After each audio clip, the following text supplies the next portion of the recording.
이재명 후보 선거법 사건 파기환송을 대선 개입으로 규정한 더불어민주당. 사법부가 사법 쿠데타로 대선을 농단하려 든다면 대한민국 국민의 분노를 막을 수 없을 것임을 엄중히 경고합니다.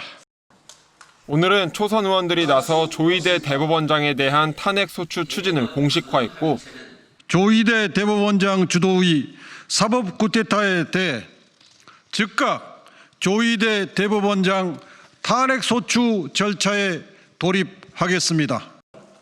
당 정책위 의장도 국회 차원의 대응이 필요하다고 밝혔습니다. 민주당은 내일 긴급 의원총회를 열기로 했는데 조 대법원장에 대한 탄핵안 추진이 중요 안건으로 다뤄질 거로 보입니다. 사법부를 겨냥한 여론전에도 본격 돌입했습니다. 대법관들이 제대로 기록을 열람했는지 로그 기록 공개를 요구하는 서명운동에 나섰고, 기록 열람 관련 자료 제출을 요구하겠다고 예고했습니다. 국민의힘은 민주당의 사법부 겁박이 점입 가경이라고 비판하며 이 후보를 향해 꼼수를 부리지 말고 빨리 재판을 받으라고 요구했습니다. 오로지 이재명 방탄을 위해 최소한의 책임감과 이성마저 상실한 민주당의 눈엔 국민은 보이지도 않는 것입니까?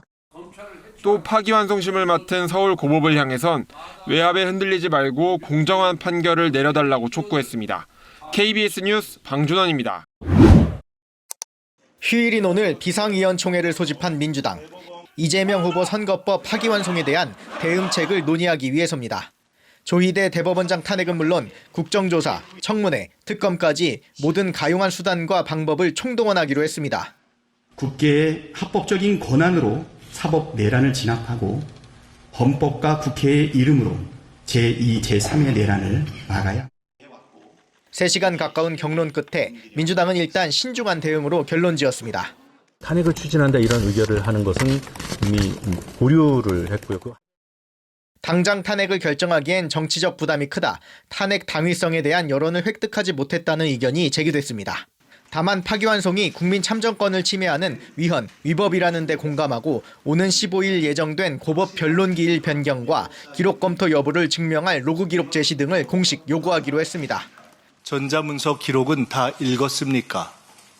기록조차 안 읽었으면 위헌, 위법의 법관 자격 미달의 직무유기 아닙니까? 국민의힘은 조 대법원장 탄핵 논의가 집단 광기 수준의 사법부 겁박이라고 날을 세웠습니다. 민주당은 집단 광기 수준의 입법 독재 선포를 즉각 멈추기 바랍니다. 김문수 대선 후보는 독재자들을 거론했고, 김정은이 대법원장을 탄핵했다 소리 못 들었죠. 저는 스탈린도 이런 것 한 이야기는 들어본 적이 없고요. 한덕수 무소속 예비후보도 대법원이 정치적 의도를 가지고 선고를 했다는 것은 망상이라고 비난했습니다. KBS 뉴스 김청윤입니다. 이재명 후보는 12일부터 시작되는 공식 선거운동 기간 재판에 5번 출석해야 합니다. 파기환송 관련 대응은 당 지도부 일이라며 언급을 자제해왔는데 오늘은 선거운동 기회를 보장해야 한다는 헌법 조항을 거론했습니다. 선거운동에 공평한 기회를 보장해야 된다. 국민의 주권을 대리할 누군가를 선정하는 문제는 개인적 이해관계를 떠난 국가지 대사이기 때문에. 민주당 선대위도 15일 예정된 파기환송심 첫 재판을 중단하고 모든 재판을 대선 이후로 미루라고 촉구했습니다. 선거운동이 시작되는 12일까지 조치가 없으면 입법부의 모든 권한을 동원하겠다고 압박했습니다. 일단 보류했던 조희대 대법원장 탄핵 카드도 다시 추진할 수 있음을 내비친 겁니다. 조희대 대법원장은 사법부의 법봉보다 국민이 위임한 입법부의 의사봉이 훨씬 강하다는 것을 깨닫게 될 것입니다. 민주당을 포함한 5개 정당과 시민사회단체도 비상시국 선언을 통해 대법원을 비판했습니다. 대법원에 공개 질의서를 보냈고 어제부터 대법관 10명에 대한 탄핵소추안 작성에 들어갔습니다. 민주당은 대법원 파기환송 이후에도 이 후보 지지율에 큰 변화는 없다는 입장인데 향후 여론 추이를 지켜보며 대법원 대응 수위를 정할 걸로 보입니다. KBS 뉴스 오대성입니다. 이재명 더불어민주당 대선 후보의 공직선거법 위반 혐의 파기환송심 재판이 대선 이후인 다음 달 18일로 연기됐습니다. 서울고법형사 7부는 이달 15일로 지정됐던 파기환송심 첫 공판을 대통령 선거일 이후인 6월 18일 오전 10시로 변경했다고 밝혔습니다. 재판부는 이 후보에게 균등한 선거운동의 기회를 보장하고 재판의 공정성 논란을 없애기 위해 이같이 결정했다고 밝혔습니다.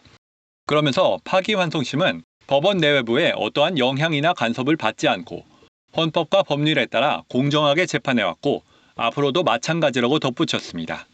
이 후보 측 변호인은 오늘 오전 재판부에 기일 변경 신청서를 제출했는데 이를 받아들인 걸로 풀이됩니다. 앞서 대법원은 지난 1일 이 후보의 공직선거법 위반 혐의 사건을 유죄 취지로 파기환송했습니다.